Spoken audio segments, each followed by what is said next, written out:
दोस्तों नमस्कार।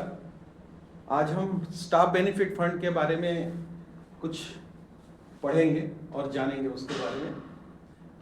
सबसे पहले ये जान लें कि स्टाफ बेनिफिट फंड की शुरुआत जो है वो 1931 में 1931 में की गई थी।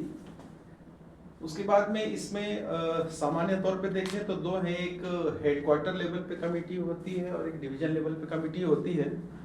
तो इसमें जो हेडक्वार्टर लेवल पे कमेटी होती है उसमें जो चेयरमैन है वो principal chief personnel officer PCPO होते हैं, जबकि सेक्रेटरी डिप्टी सीपीओ वेलफेयर होते हैं। उसके अलावा इसमें जो अनदर मेंबर हैं वो deputy general manager, chief medical director, 6 members for recognised trade union, यदि 2 ट्रेड यूनियन है तो 3 ईच रहेंगे। और उसके अलावा इसमें AISC/ST रेलवे एम्प्लॉई एसोसिएशन के रिप्रेजेंटेटिव रहेंगे और वहीं पर all India OBC railway employee association के भी मेंबर्स इसमें रहते हैं।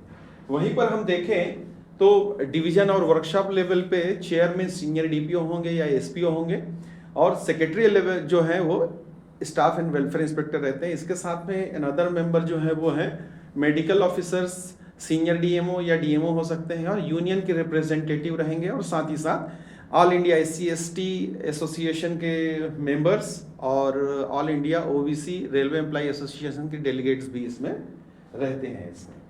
ठीक है, इसमें प्रति व्यक्ति योगदान जो है वो रेलवे बोर्ड से 800 रुपये रहता है, जो कि हर एम्प्लॉय के पीछे खर्च करने के लिए SBF में रेलवे बोर्ड के द्वारा प्रदान किया जाता है।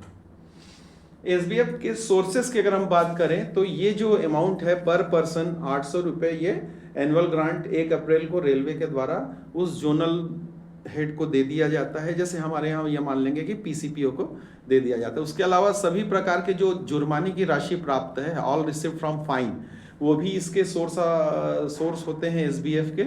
उसके अलावा जो पिछले वर्ष छात्रवृत्ति में जो व्यय हुआ है उसका 50% भी इसमें शामिल किया जाता है। उसके अलावा अनपेड वेजेस, 3 वर्ष से अधिक के जो भी अनपेड वेजेस होते हैं वो भी SBF में शामिल कर लिए जाते हैं। अब हम एलोकेशन के बारे में डिस्कस करते हैं कि जो 800 रुपये पर पर्सन होता है, जो कंट्रीब्यूशन रेलवे बोर्ड के द्वारा दिया जाता है, उसमें कितना कितना रुपए किस हेड में खर्च किया जाना निर्धारित रहता है, उस पर हम डिस्कस करते हैं। सबसे पहला है एजुकेशन पर। तो यहाँ पर जो 2400 ग्रेड पे से ऊपर के जो एम्प्लॉई हैं उनके लड़के लड़कियों के लिए 116 रुपये का एलोकेशन इसमें डेडिकेटेड होता है। वहीं पे दूसरे लेवल पे हम देखें तो जो 2400 ग्रेड पे एंड बिलो के जो स्टाफ हैं उन लोगों के बच्चे लोगों के लिए और स्पेशली गर्ल चाइल्ड के लिए 110 रुपये डेडिकेटेड होता है। वहीं पर 2400 ग्रेड पे एंड बिलो के स्टाफ के मेल चाइल्ड यानी बॉय के लिए 100 रुपये का 100 रुपये का एलोकेशन डेडिकेटेड होता है। वहीं पर वुमेन एम्पावरमेंट एक्टिविटीज के लिए साथ में, जिसमें जो क्रेच जो झूला घर होता है, 5 साल से कम के बच्चों को जो महिलाएं हैं वो जा सकती हैं, उसमें अपने बच्चे को छोड़ के जा सकते हैं। तो इस प्रकार के कैच की व्यवस्था के लिए भी 28 रुपये का, और इसके अलावा भी वुमेन के जो रिफ्रेशमेंट फैसिलिटीज के लिए बोल सकते हैं या और भी वुमेन एम्पावरमेंट एक्टिविटी के लिए 28 रुपये का स्कोप रहता है। उसके बाद में रिक्रिएशन अदर देन स्पोर्ट्स के लिए 25 रुपये का एलोकेशन है। वहीं पर क्लब और इंस्टीट्यूट्स में जो पार्ट रहता है हमारा SBF का, वह 36 रुपीज़ का एलोकेटेड अमाउंट रहेगा। कल्चरल एक्टिविटीज़ हम देखते हैं कि different cultural activities divisional level पे ऑर्गेनाइज किए जाते हैं, उसके लिए SBF से 16 रुपये डेडिकेटेड होते हैं। उसके बाद में relief for distress and sickness, इन चीज़ों के लिए 110 रुपये डेडिकेटेड होता है। जैसे आपको मालूम होगा कि डेथ के केसेस के होने के बाद में, रेलवे एम्प्लॉय के डेथ होने के बाद में जो 15,000 रुपीज़ का फ्यूनरल असिस्टेंस जो दिया जाता है वो इसी के 110 रुपये जो कंट्रीब्यूशन है उसी से दिया जाता है। उसके अलावा हमने ये भी देखा होगा अभी का जो प्रोविज़न है कि जो कोई लॉन्ग टाइम से सिक में है और जिसके पास कोई भी LP LHAP नहीं बचा हुआ है, उसका भी यदि 1 महीने भी नील पेमेंट बनता है तो उसको भी 20,000 rupees per month next 6 month तक का प्रोवाइड किया जाता है, वो भी इसी 110 रुपये के रिलीफ फंड से ही दिया जाता है। उसके बाद में स्पोर्ट्स एक्टिविटीज के लिए 30 रुपीज़ डेडिकेटेड है।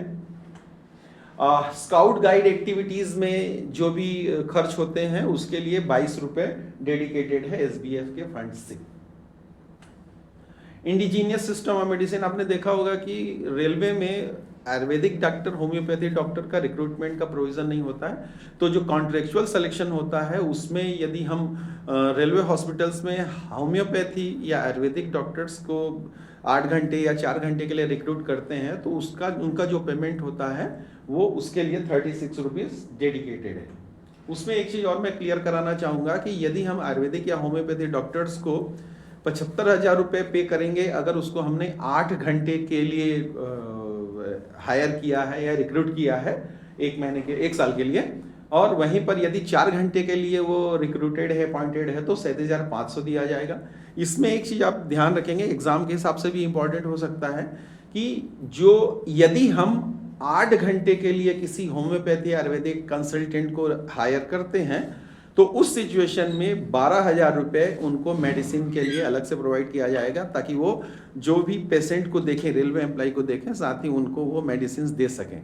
लेकिन अगर 4 घंटे के लिए उनको हायर किया गया है तो इस सिचुएशन में ये 12,000 रुपीज़ देने का कोई प्रोविज़न नहीं है। RVE 65/2017 में इस बारे में डिटेल्स है। वहीं पर जो कंसल्टेंट है उनको असिस्ट करने के लिए डिस्पेंसर भी होता है, तो डिस्पेंसर यदि 8 घंटे के लिए रिक्रूट होता है तो 11,250 रुपये 8 घंटे के लिए उसको पे किया जाएगा ऑनरेरियम, और यदि 4 घंटे के लिए रिक्रूट होता है, वो अपॉइंट होता है, तो 7,500 रुपये उसको प्रोवाइड किया जाएगा। RVE नंबर आपके इसमें ऑलरेडी दिया हुआ है। उसके बाद में इमीडिएट रिलीफ, जैसे फ्लड आ गया या फिर लैंडस्लाइड हो गया, सुनामी आ गया या फायर, इस टाइप का कोई नेचुरल कैलामिटी आ गया, उसके लिए एसबीएफ में 36 रुपीज़ का एडिशनल प्रोविज़न रखा गया है उसके लिए। वहीं पर दिव्यांग जन लोगों के लिए भी जो कि rights of person with disability act 2016 के अंतर्गत भी आता है, तो इसमें भी 50 रुपये एलोकेटेड अमाउंट रखा गया है, जिसमें हेयरिंग एड हो गया या फिर इस टाइप का कोई भी दिव्यांग लोगों के लिए इक्विपमेंट या इस चीज़ों के लिए हेल्प किया जा सकता है। उसके बाद में मिसलेनियस के लिए हॉलिडे होम, रेस्ट हाउस में मेंटेनेंस का वर्क या ये सब चीज़ देखने के लिए मिसलेनियस हेड में 80 रुपये का प्रोविज़न रखा गया है। उसके बाद में अभी रिसेंटली 1-2 साल पहले ये मेंटल वेलनेस के लिए भी 17 रुपये का डेडिकेटेड किया गया है, जिसमें रिड्यूस स्ट्रेस या मेडिटेशन या योगा इस टाइप के फैसिलिटीज़ के लिए ये खर्च किए जा सकते हैं। इस प्रकार से हमारा जो एसबीएफ है, ये इसका 800 रुपये का जो बाइफर्केशन आपके सामने हमने प्रस्तुत किया है। Thank you.